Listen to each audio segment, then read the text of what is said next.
Good evening, everyone, and welcome to the 2021 Achates Philanthropy Foundation Symposium, All That's Been Revealed, curated by Javad Alapur. My name is Sarah Parisi Maguire, and I'm a trustee of the Achates Philanthropy Foundation, and it's my pleasure to be your host this evening for The Social Mobility Myth. The Achates Philanthropy Foundation is an independent charity which supports the cultural sector through innovative approaches which support inclusion and the democratization of culture, and is best known for the Achates Philanthropy Prize. This symposium is a philosophical reflection on the cultural sector, its purpose and methodologies, and our response to the need for spaces to explore our renewed understanding of the role of art in society and offer a space for discussion about the nature of change and how it can come about. We invite you, our audience, to engage with this discussion as much as you can. Throughout tonight's event, the chat will be open for you to write your comments, and we welcome your questions in the Q&A box, which our speakers will answer towards the end of the event. We hope this discussion will continue long after tonight's event is over, and so we ask you to join in the conversation across social media using the hashtag APF Symposium. The symposium is presented in collaboration with our partners Battersea Art Centre, Beat Freaks, Manchester International Festival, the National Centre for Writing, the People's Orchestra, Theatre 503, Rifco Theatre, Royal Albert Memorial Museum and Art Gallery, Stage Text, and Union Chapel.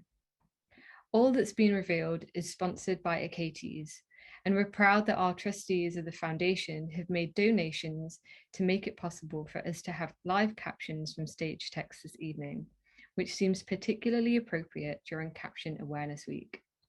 So now it's over to our chair, Saima Aslam, for the evening, who will introduce our brilliant panel. Hi, Saima. Saima Aslam is the founder and director of the Bradford Literature Festival, BLF, which she established in 2014. A 10-day literary and cultural celebration, BLF welcomes more than 70,000 visitors to Bradford annually and is celebrated as the most socio-economically and ethically diverse literary festival in the UK. Under Saima's directorship, BLF has made a significant impact on the country's literary landscape, hailed as one of the most innovative and inspirational festivals in the UK, bringing together literature from all genres, promoting intercultural fluency, and like me being able to say intercultural fluency, providing a platform for marginalised voices, and reflecting the changing face of contemporary Britain through a programme which celebrates diversity, empathy, and artistic excellence. Over to you, Saima.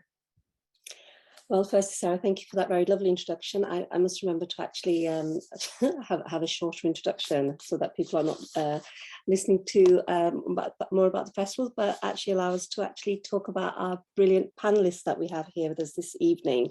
So first of all, thank you to the Achates Foundation and to everybody who's actually come together to create this event for creating this space. It's such a great pleasure tonight to welcome our brilliant panelists. So we have with us tonight Dr. Dave O'Brien, who is welcome.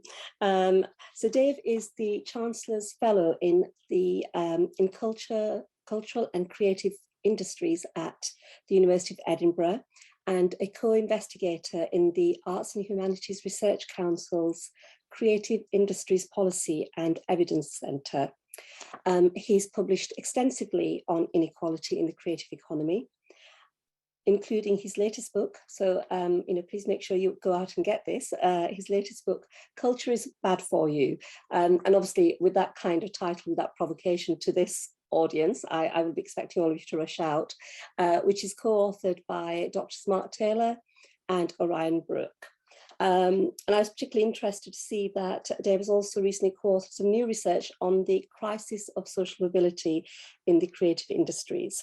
We're also very fortunate tonight to be joined by Mariam Rezai, who is, evening, hello, welcome, So Miriam is an award-winning composer, turntablist, writer, and educator. She leads the experimental arts project TOPH in Newcastle and lectures in music composition and DJ studies at Newcastle University. TOPH curate a regular series of concerts along with an annual Tusk Fringe for Tusk Festival. And her newest release includes Skiing on Fractal Meat Cuts. So again, I'm sure Miriam will be telling you a little bit more about this as we talk, and do please head over and check out the work that she's doing. So tonight's topic, I think, is one that is something that many of us have been thinking about for quite a long time, and I think it's something that actually in the industry, something that there has been a lot of preoccupation with, both recently and I would say historically as well. I think as a society we are in love with the idea of social mobility, or at least upwards social mobility. I don't think we quite like it when it goes in the other direction.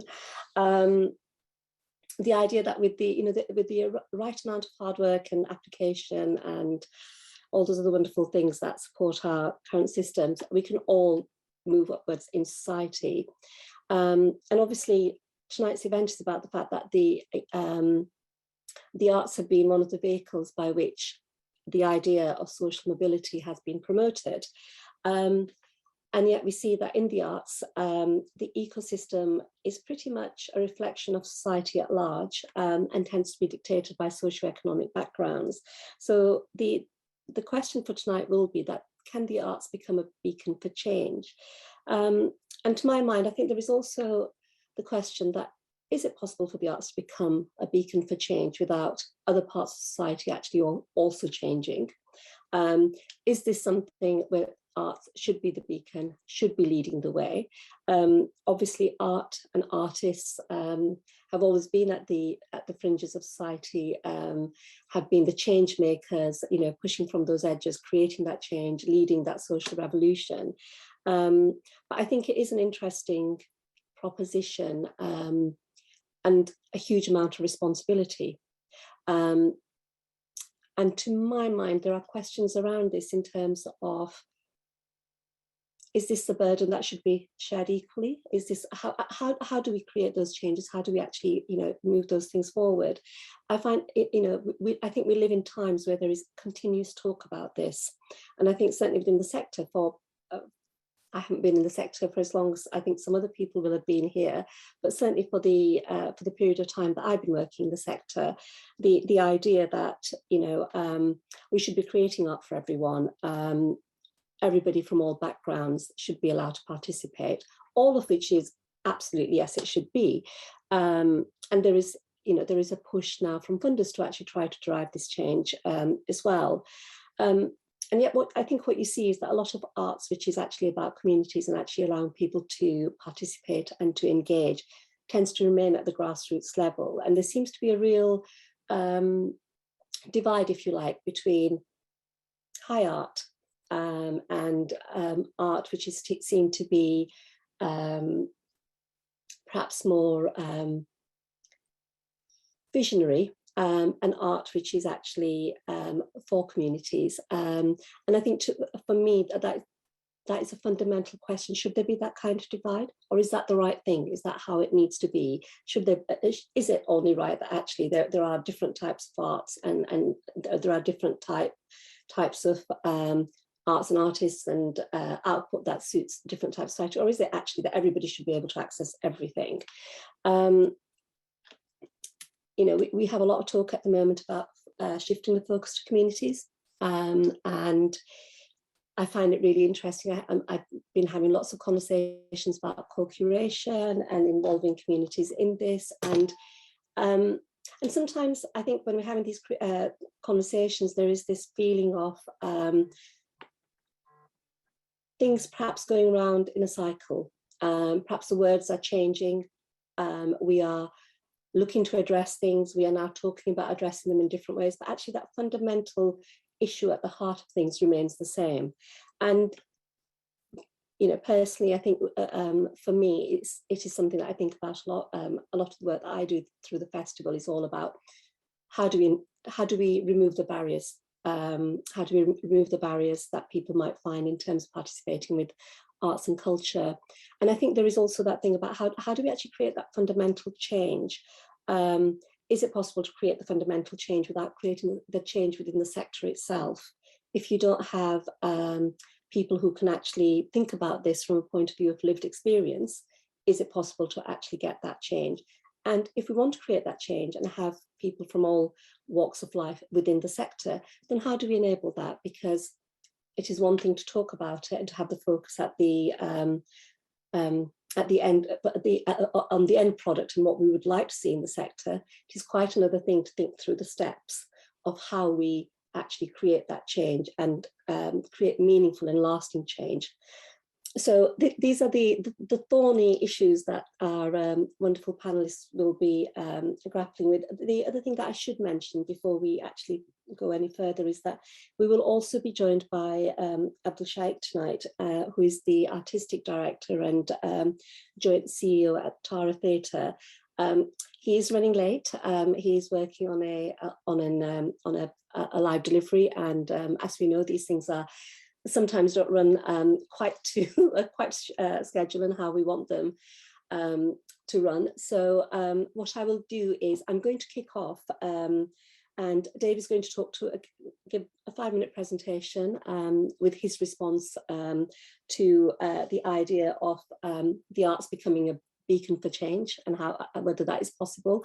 And then we will hear from Mariam, and then we'll have some general questions. And please, everybody, as you're listening to the panelists, and if things come up in your mind, do drop them into the chat as we go along, because I know sometimes I'm great for this, because I'll think of a question and then the conversation will move on, and then the question will be gone, and we would really love to hear from all of you. So I am now going to hand over to Dave, and I'm just going to mute myself so you hear from him. Thanks for that great introduction, and you've actually laid out lots of stuff I was going to talk about, and lots of stuff I can talk about in terms of, I guess, what I'd call cultural consumption, those questions of kind of who goes, who participates, and maybe I'll say that slightly later, and I'll just focus on for now what I'd call cultural production. So I guess who is in cultural and creative occupations, so who gets to be an artist, who gets to be a screenwriter, who gets to be an author, a journalist, these kinds of key cultural jobs. And I'm going to basically say 4 things, I guess, to clear a bit of ground and kind of set maybe some parameters for the discussion based on quite a lot of research. And I mean, thank you so much for the advert for the book. It's very cheap for an academic book as well. And one of the reasons we gave it this kind of provocative title, Culture is Bad for You, is because we kept running actually into some of the questions you'd raised about, the idea of the sort of possibilities of culture showing us, a better world, the possibilities of culture being deeply kind of, crucial and important to social change. But when we started to look at the statistics about the workforce, who gets in and who gets on, who ends up as our kind of senior figures in the arts, but also who makes up the workforce as a whole, we encountered really obvious inequalities. And I think in terms of social mobility, it's important to say, I'm quite cautious as a social scientist about using this kind of language, but it probably is true there is a bit of a class crisis in our cultural occupations. They're basically dominated by those who are from what we call middle class or professional and managerial social origins. The reason myself and some of my colleagues kind of raise this idea of crisis is because when you compare them to other kind of key professions, other key occupations such as law, medicine, accountancy, they're just as posh in terms of the origins of the workforce, and in some cases they're actually kind of even worse, if we want to use pejorative terms, in terms of the class composition. This dominance of the middle class origin individuals is mirrored by the absence of those from working class origins, particularly in key occupations such as being an author, being an actor, other areas of our kind of arts life as opposed to kind of broader cultural and creative industries. So that's one. There is a class crisis. So, you know, there is a big problem for social mobility. I guess where I'd want to nuance that and introduce some even sort of, you know, more bad news would be to say that this class crisis is not new. So both in the book, but also in a couple of papers that myself and colleagues have been working on, we tried to chart this using a data set that basically takes a sample of census data from 1971 onwards. And we can see that this class crisis has basically been around for at least 40 years, if not even longer. And despite the kind of massive transformation of the industrial and economic structure of British society over that period of 40 or 50 years, the likelihood of someone from a working class origin versus the likelihood of someone from a middle class origin getting into one of our core cultural occupations has basically remained stable. The odds of a middle class individual were roughly 4 times those of a working class origin individual getting into a core cultural job in 1981, and they were roughly the same in 2011 as well. And we're obviously anticipating getting new census data and new longitudinal study data over the course of the next 18 months or so to update things. So that's 2. The class crisis is long-standing. Third thing is the class crisis is intersectional, and we have to take seriously both, I think, for academic research reasons, for, you know, what I'd call maybe political reasons in the current climate, but also in terms of how we understand things like class and social mobility itself. We have to take intersectionality seriously. So if you're a woman from a working class origin, you're significantly less likely to be making it than a man from a middle class origin in terms of the creative economy. Similarly, you know, kind of poorer odds ratios for people of colour, for those who are from outside London, those without higher educational qualifications, those with disabilities. Disabled people have significantly less odds of making it as compared to both, you know, middle class and abled people. And these, you know, I guess kind of intersecting inequalities are really important, because it won't just be enough to focus on social mobility in terms of class. We have to see it much more broadly. And this, I'm sort of conscious I've been talking for a while, but this is my 4th and kind of concluding point, and it's less a point than it is a provocation. And I guess the provocation I have with this, and actually it comes from what we've been talking about already in those kind of introductory settings. Should we be talking about social mobility at all? Currently, the government, but also you see this in the literature that's critical of the idea of social mobility, I think is quite dangerously focused on the idea that, you know, you take 1 or 2 people, perhaps you take them out of their starting point, and you make it easier for them to kind of rise to the top of these, broadly speaking, middle class occupations and professions. And shouldn't we really be thinking, particularly in terms of the cultural sector, because of, you know, all the reasons we've already heard, shouldn't we be thinking much more in terms of social justice? So rather than how do we get, you know, equal percentages of working class origin or middle class origin people in, how do we genuinely make the arts both, you know, open in terms of kind of equality of opportunity, but also open in terms of perhaps equality of engagement and social justice in terms of engagement. And this project of social justice goes way beyond social mobility in terms of, you know, skills mismatches or access to degrees or whatever. I think it gets to the root of how we think about culture itself, how we think about cultural hierarchies, and what we deem to be valuable and what we deem, you know, in some cases to be worthless in terms of contemporary culture today.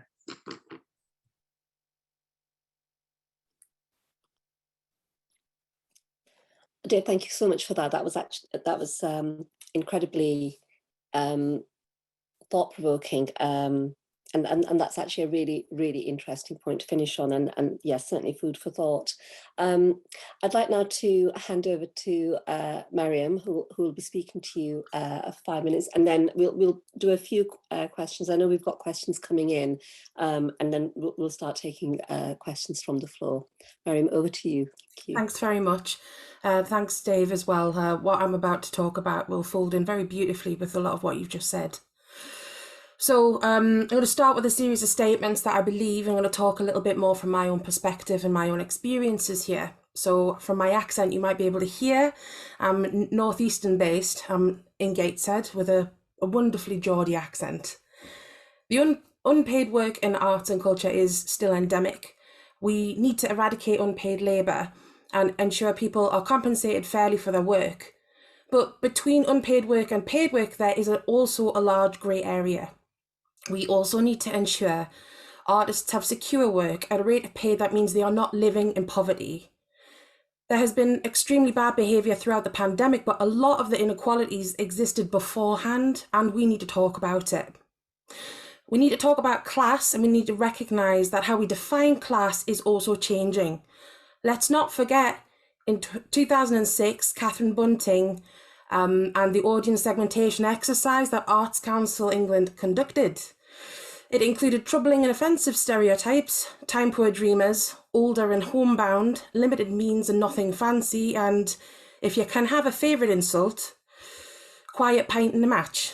See, it feels like it's easier to hide behind failure to reach audiences by branding them as not interested than it is to actually reach out to them and look for a meaningful relationship. We need to recognise that some artists and audiences are systemically ruled out and unable to access support because of unfair barriers, because of gatekeepers, and because of circumstances they find themselves in through no fault of their own. Some people, they have to make a choice between a bad decision and a worse decision because there's no other fairer choice. We need to challenge tokenism and rendering and philanthropic work. It's vile.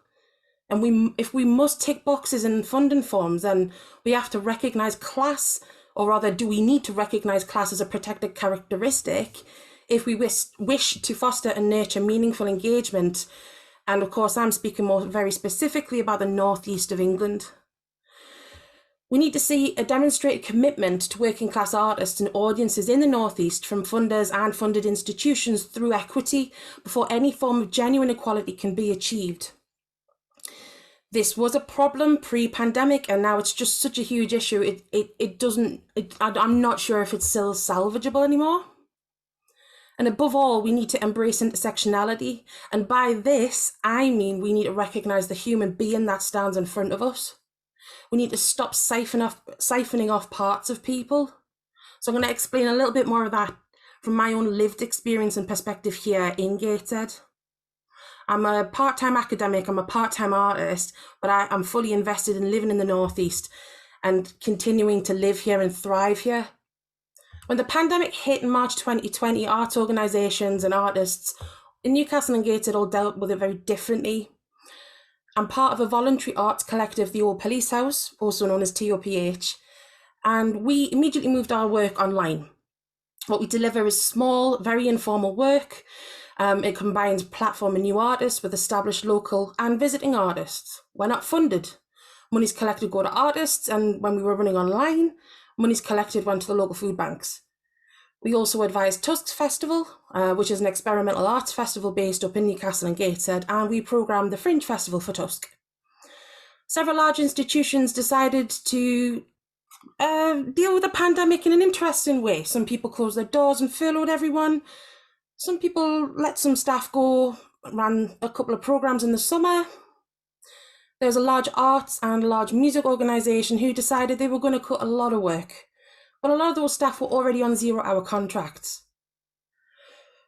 Even when Rishi Sunak offered to compensate businesses if they re-employed staff, organisations didn't re-employ staff so that they could be furloughed.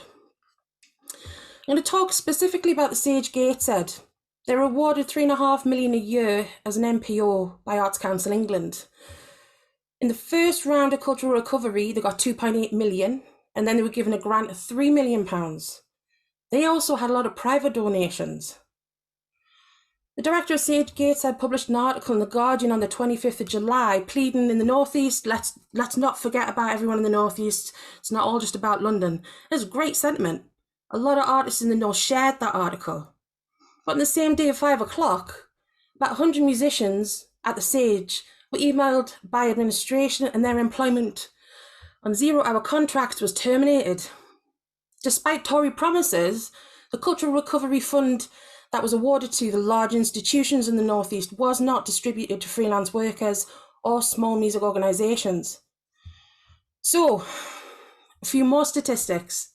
In 2020 to 21, Sage Gateshead and its over 10 million offered 44 free performances. They were mainly archival recordings and things that were online. Tusk Festival had 35 grand that we got in 2019.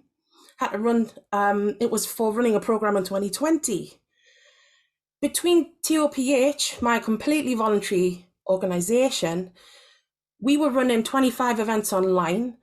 Tusk Festival also ran 32 events online, so we had 57 in total. We had a reach of over 5 million people because we were using Twitch, we were on BBC Radio, on an iPlayer, YouTube, Vimeo. Now, I use some selective figures and points here because that is my point in case. Measuring how we support artists and audiences needs to change from the system we have. Does it have to be ticking boxes? Does it have to be crunching numbers? Is it the only way forward? Don't we need to recognise the differences in working class groups?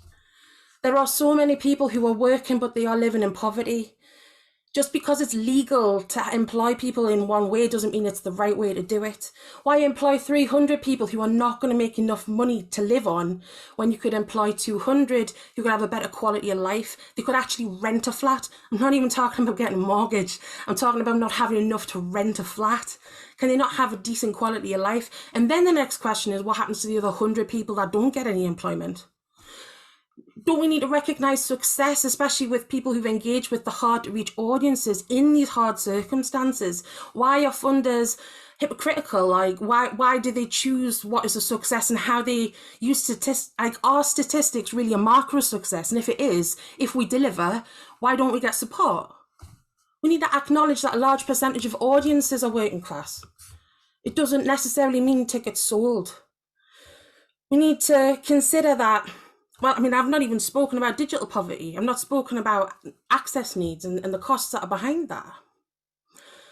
Institutions are now offering artist residencies up here with a small fee. I mean, £500 not going to touch the sides, not for a whole year. You know, a lot of the residencies that are offered are with no fee.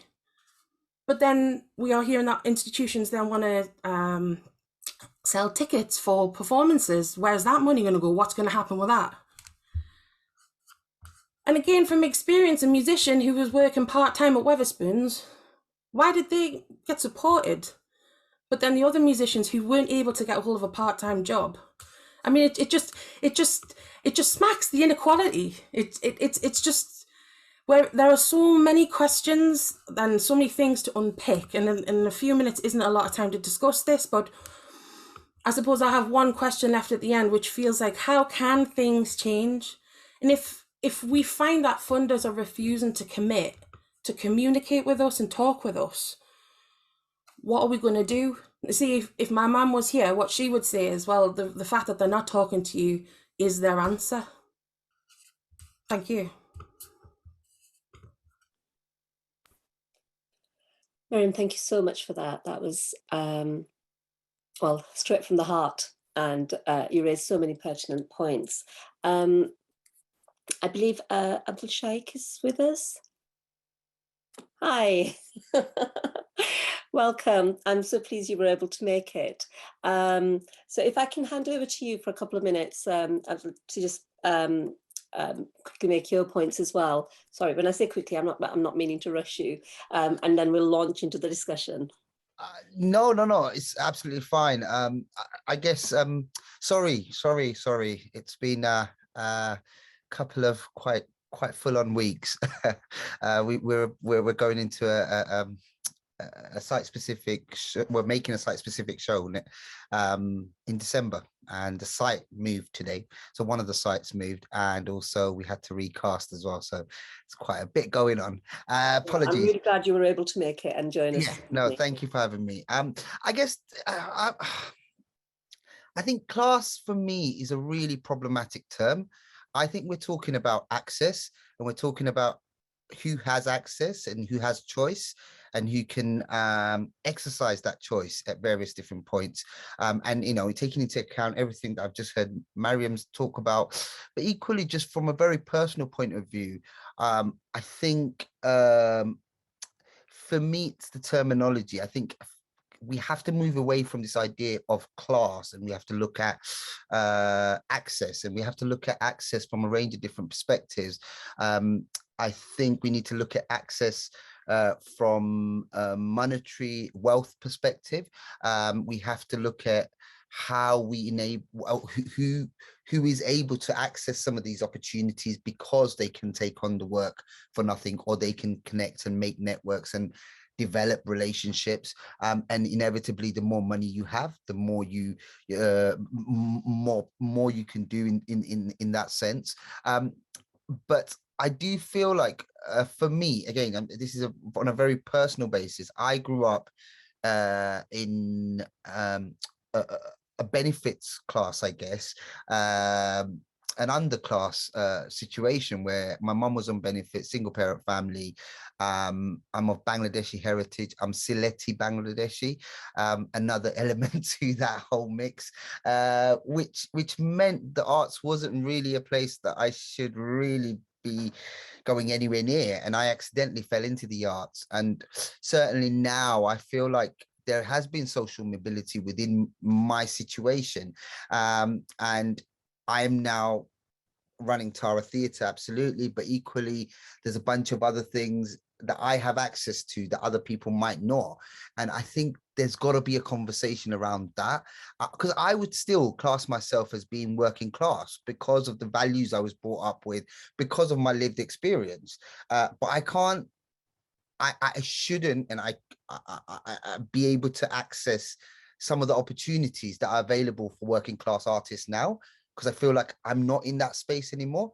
So I think there's a really interesting conversation about that we need to have, which is terminology, because really we're talking about money, we're talking about access to opportunities, we're talking about networks, we're talking about language and being able to communicate and connect and talk the language, talk and speak the language of power, which obviously at the moment is, you know, is what it is, and unless that shifts and changes.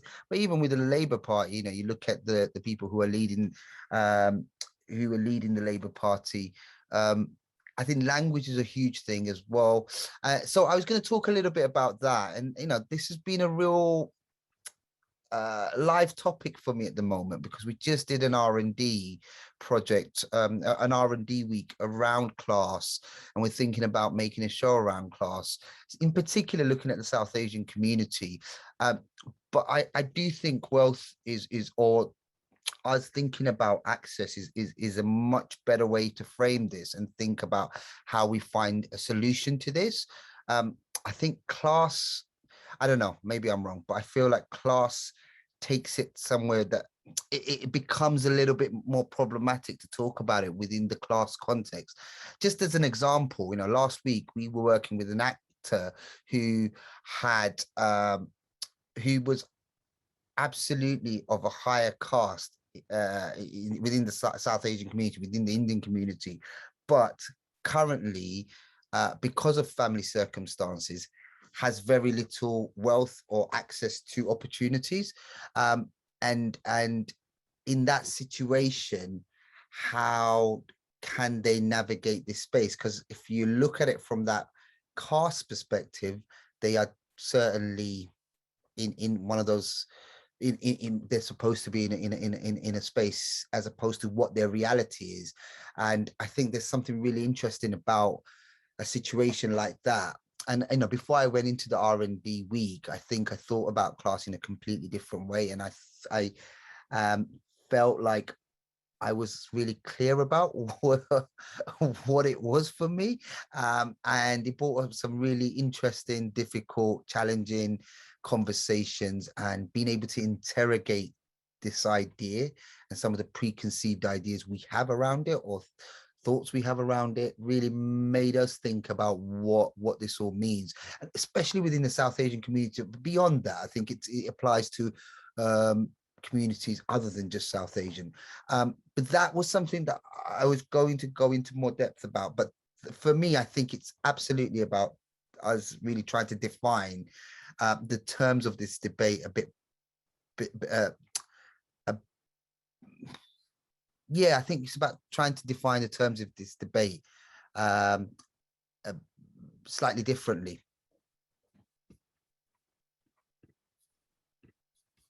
Thank you. That was really thought provoking, and I think there is a very interesting thing, I think, also with that sort of lived migrant experience as well, where you can have sort of a fluid. Sort of like fluid dynamic in terms of class. What I'm going to ask the panelists is if you could perhaps all turn your cameras on now. Excellent, I can see you all. Abdul, if I could perhaps ask you to turn your camera on as well, please. There you are, excellent. And I think if you just unmute yourselves, and it'd be really good to, I'm slightly mindful of time, but I've been told that it's okay to go over a little bit, but we do have questions from the audience. And I think all of you, you know, you have spoken so passionately, and there is actually so much in this that I was listening to all of you, and I was thinking, we could spend a day on this. Yeah. Could very, very easily spend a day on this. And I think probably still feel that we hadn't, you know, discussed it fully, because obviously it is a massive topic. I suppose if there was one thing that you felt was just like the absolute key priority in terms of resetting the dial, if you like, what would that be for you? And I'm so on my screen I've got Dave, and then I've got Mariam, and then I've got Abdul. So I'm gonna ask you to sort of go in that direction. So I'm going to be really annoying in my response because myself and some colleagues just finished working with the all-party parliamentary group for creative diversity to write this report called Creative Majority, which was about how does the workforce become more diverse in the arts, what works. And the thing we were really obsessed with was, at no point should we say like there's like one big ask, because in the literature, but also in some evidence gathering we found that one of the big actual problems is that organizations tend to say, well, we'll do unconscious bias training, or we'll hire an EDI specialist, or we'll bring a company in to kind of transform our commissioning practices, and we've done this one thing and kind of that was enough. So the thing I guess I kind of stress in that context is the way that most, and again, Mariam and Abdul have described this perfectly, most of what we're talking about are these big kind of structural problems in British society that need, really sort of major changes. And the links between what we value as culture are the same, as what we value literally in terms of bodies, in terms of humanity, in terms of race and gender. And there's been quite a lot of discussion of access in terms of disability, which I think is crucial as well.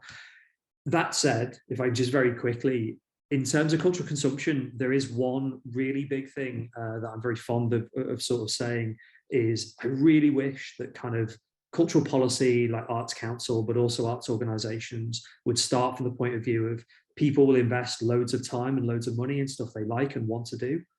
They won't turn up to stuff they don't care about and they're not interested in. So if you want to transform your audience, like go to your audience and understand what they want, and they will pay money and invest time.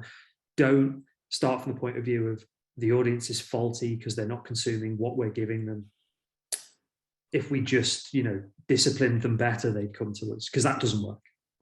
We could just remake the audience into our own image. It's that, isn't it? We want to just refashion them. No, I completely agree with you, and I think it's something. I have a lot of these conversations. I think before I set the festival up, I just had so many conversations with people with, about hard to reach audiences. And I was just like, they're not hard to reach. You're just not programming for them. Program for them, and they are there.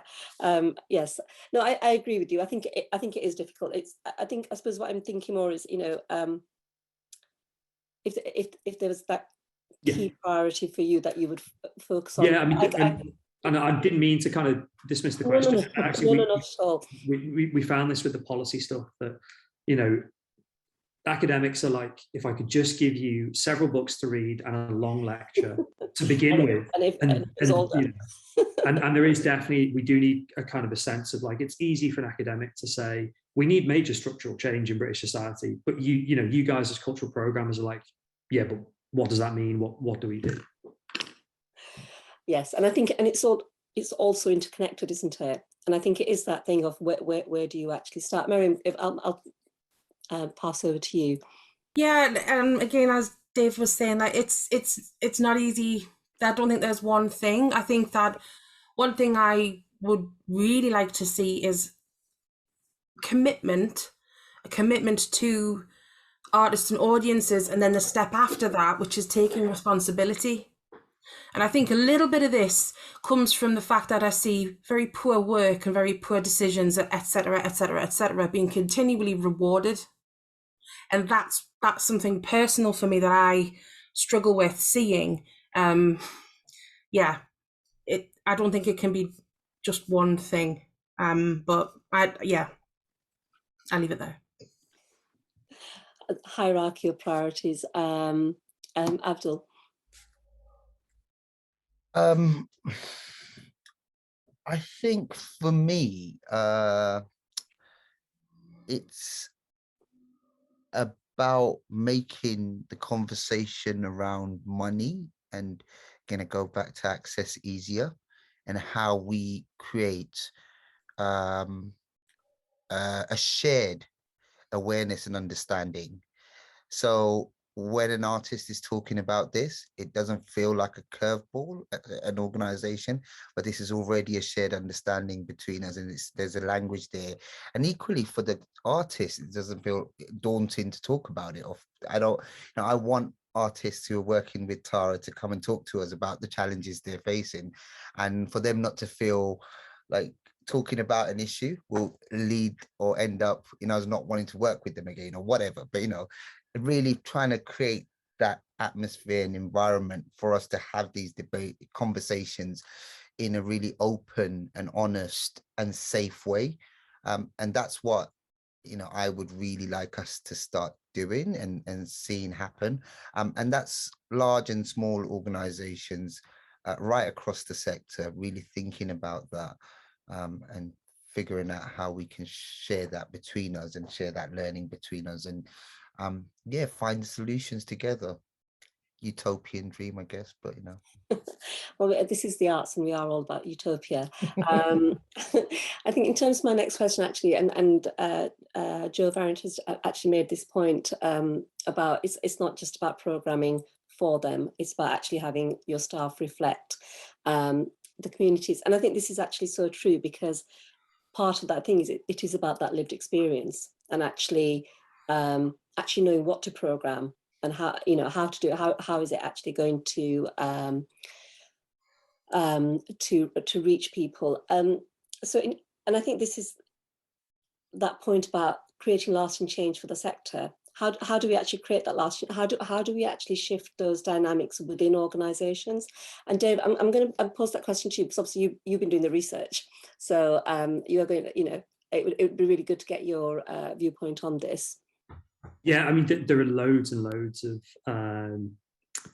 what I call them kind of individual techniques from really basic stuff like, where do you advertise jobs, right the way through to, what kind of sort of, and again, like Abdul's point was great here, what kind of like co-commissioning have you got, not just in terms of with prospective audiences, but actually one of the things that we were really struck by in some of the evidence sessions were the way that at the moment, and this actually comes to Mariam's point a bit as well, there seems to be a bit of a kind of extractive relationship between, you know, larger, more secure organizations and then smaller grassroots organizations who often do, you know, really kind of transformative and innovative work, the investment, and then slightly kind of lose it. So transforming these relationships in terms of co-commissioning for fairness as much as for new work or, you know, kind of new products, which I know the arts can be a bit sort of cautious about that kind of language. And then, yeah, like really, not to repeat myself, but the sense of like, there is not even a single, you know, kind of set of changes you can make that will last forever. And there is an element of organizations having to understand that just as society is dynamic, the arts are dynamic, and inequalities are dynamic as well. So this sounds like terrible management speak nonsense, but like regularly reviewing things like, you know, kind of project targets, frameworks for change, and saying, well, have they actually worked? What's different, you know, over the course of the last couple of years?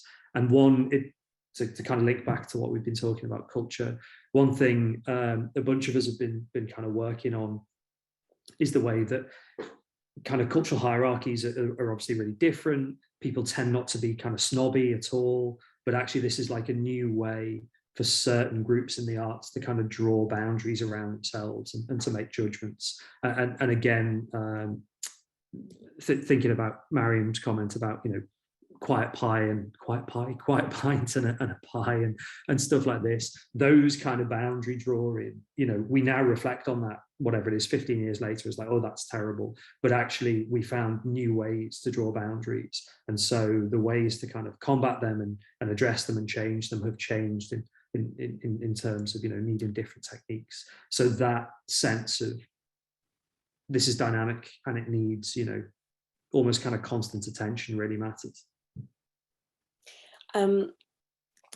Before I move on to questions from the audience, because we have quite a few, Mariam or Abdul, did you want to come in on that point?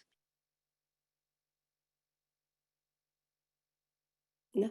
I thought that made that quite nice and easy. So, like I said, we have quite a few questions. The first one I'm actually going to go to is one from Claire Atherton.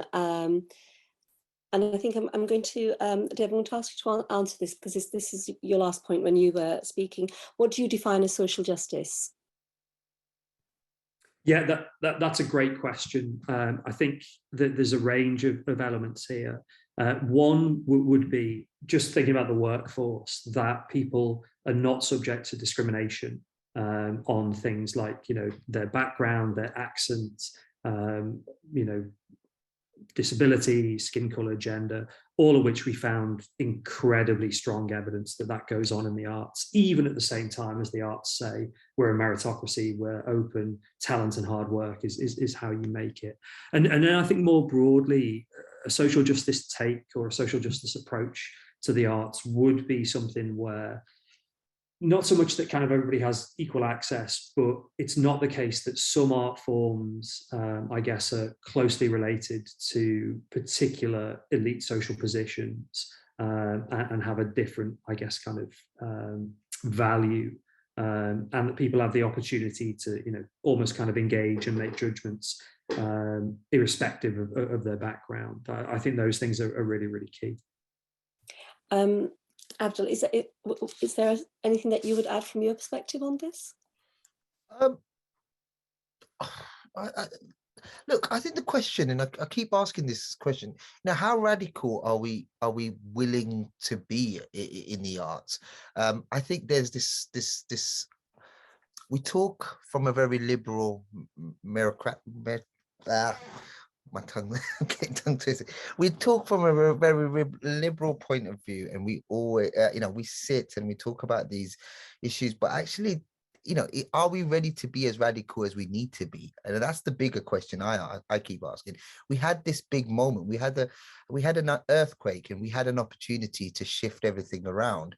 And what I feel like is there's going to be the same people who will want to shift things around and will work extremely hard.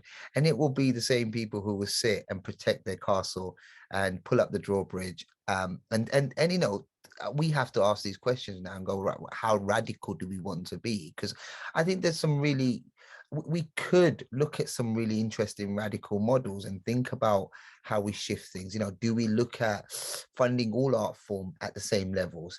Do we look at a situation where all theatres get the same amount of money? So, you know, the National isn't getting 100 million or whatever it gets, but all of the money is just split across the board and everyone gets their fair share, which obviously then leads to a bunch of questions around, well, size matters, scale matters, etc., etc. But we'll figure all of that out. But, you know, the question is, do we really want to do that? That's the big question for me. And if we want to do that, then I think there are some really interesting potential opportunities. You know, another thought I've been playing around with this, and I really want to try and make this happen, is creating a partner system. And I think I've spoken about this a few times on various different talks, just time at the moment. But, you know, communities put money together to make things happen. And in the past, you know, with Black and Asian communities, that's how they managed to buy homes and start businesses.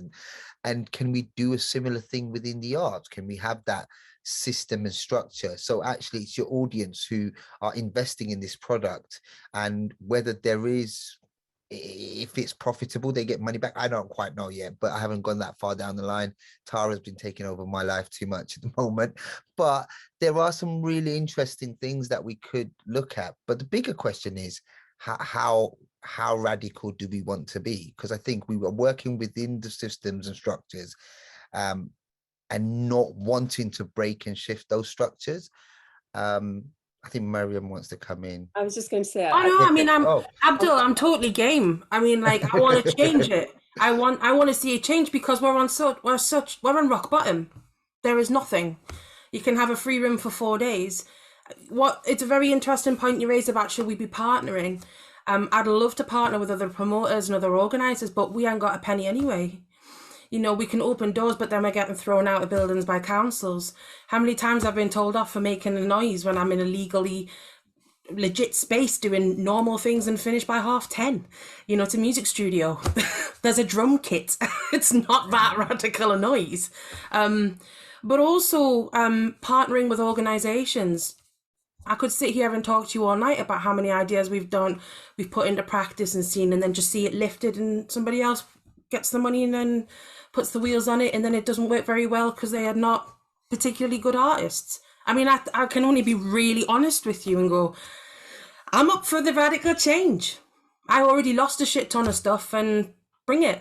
I'll give it a go. Sorry to jump in. So I noticed that Jerwood ran, it wasn't like a lottery, but a sort of like kind of slightly random selection for one of their programs. And I was fascinated by this on an academic level, because academics like, you know, experiments basically. But it was interesting how they, you know, really worked to kind of say, it's not a lottery. We want to be really clear why we're doing it. You know, it is somewhat of a kind of experiment to literally sort of take away that sense of being overwhelmed when trying to make decisions and all that kind of stuff. But even then, it sort of struck me as an outsider that you still kind of had to know your way around the Jerwoods. There were things about having artistic partnerships that you needed. And to what extent are organizations kind of capable of saying, we're going to do something experimental, but we're going to intervene, you know, where we know, because I know barriers to access were mentioned. I wouldn't call them barriers to access, but we're going to intervene at the points we know people drop out and make sure they don't drop out. So although, you know, something like a random selection is unfair in some ways, everybody has, in theory, the kind of the equal chance because we work to get them in to that system. And again, because I'm an academic and I have like no responsibility for anything, I find this stuff fascinating, but I know how arts organizations can be a bit sort of cautious about it. We just did that. Yeah. Sorry, I was just going to jump in on that. We had an artist development week. It was only a week, so and it was a bit of an experiment. we took away the process of us having to pick and going, who's going to, you know, who are we going to pick for this week? And there was 10 places. Everyone got paid for the week, and these 10 paid places were picked at random. Yeah, it threw up some really interesting challenges.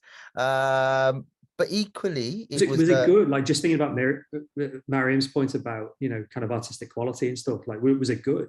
Well, there wasn't a product to create at the end. I think, you know, it was a week of coming together in a space, and being given the space and time to play. In essence, it was a week-long research and development without any product at the end required. It was actually really interesting. You know, the artists that we brought together got a lot from it. But it does become a numbers game. You know, if you've got, I don't know, 100 people who are really and it wasn't a really difficult application process. We literally asked people to just say, put down the name and tell us why they were interested, and then they got entered in. There wasn't a selection process. There was nothing, you know, there wasn't a CV required. It was, yeah, but it does become a numbers game, and it also depends on how plugged in you are with social media, with us as an organization, to get this opportunity sent over. If you have time in your diary, if you've got a full-time job you're trying to get a week out of, it's all of those things that then start becoming a factor. I'm going to, we have got a couple of questions. Is everybody okay to go over for, say, 5 minutes? So Anita Holford has asked, Anita, would be interested to hear if how you've used equality, diversity and inclusion action planning for your organisation to ensure that change is embedded in practical plans for organisational change. Abdul, I'm going to go to you first, and then Mariam, I wonder whether you might like to just respond to that as well. Sorry, Abdul, I think you're on mute. Sorry, do you mind just repeating the last bit of that? Yeah, sure. Just asking how you've used equality, diversity and inclusion planning, action planning for your organisation to ensure that change is embedded in the practical plans for organisational change. Well, look, this is in our DNA, I guess. It's in my DNA in terms of equality, diversity, inclusion. You know, the company is the oldest non-white theatre company in the UK. I think certainly what's been interesting for me, and again, this is a very personal thing, going back to my background and point of entry for me into the arts, and kind of thinking about the organization and its history. And I think there's been some really interesting conversations around the perspective that I bring, but also then the team that I'm building around me bring, which is to open the organization up to tell that broader South Asian story. But beyond the South Asian, we are also not exclusive now. You know, we're not just wanting to talk about those stories or tell those stories. We want to really tell a much wider story of contemporary Britain, always looking at it through the South Asian lens, but I think taking that into account. In terms of the organizational element, again, it's within our DNA. It's kind of part and parcel, and we feel like what we can offer is our way of working and thinking, which could support other organizations. And I think that's where, for us, we feel like we bring value to the sector, where we can work with organizations and talk to organizations who are having challenging time or have faced challenges, to explore how they can better engage with a more diverse audience, but equally have a more diverse staff team. And just as a general point, I think, it all starts from widening that talent pool and thinking about how we as a sector start investing in that talent pool from a lot earlier, and taking people on a journey from entry level or access as a teenager or whenever they go to the theatre or experience the arts through to positions of leadership. Because I think too often you have bits and then people drop off, and then somehow they're supposed to then navigate these choppy waters on their own, and that's when we lose people, right? Unless you're, you really yeah, there's a lot of resilience and support, and I was quite lucky. I met some really important and good people, and so I think it's really thinking about that. So that's what I guess yeah, in terms of that question, I would say from our point of view as an organization. I'm just going to ask you to just elaborate on one point before I move over to Mariam. So Iskander has asked, how do we shift attitudes and approaches to inclusion from a governance point in cultural institutions, and especially theatres, when those spaces are so resistant to change? I'm just wondering if you could just elaborate, just add on to your answer, and then, like I said, I'll move over to Mariam. Again, I guess, if we're talking about radical shifts, I think from a governance point of view, find some radical board, get a board of trustees that are radical and interested in change. But I think how we shift attitudes, I think we have to understand that theatres are, we have to think about our spaces as civic spaces. And for me, I'm a custodian of Tara Theatre, but it belongs to the community. It's not mine. It's not, and I have to find ways, and it doesn't belong to our trustees. They are custodians. They're there for four years. And then actually, if they're not doing a good job, they need to sling their hook, just like if I'm not doing a good job, I need to go. And I think there's something about involving our communities more at that level. And often what I've found, and this is, I think, but that's the challenge, and that's the big thing that we're trying to think through.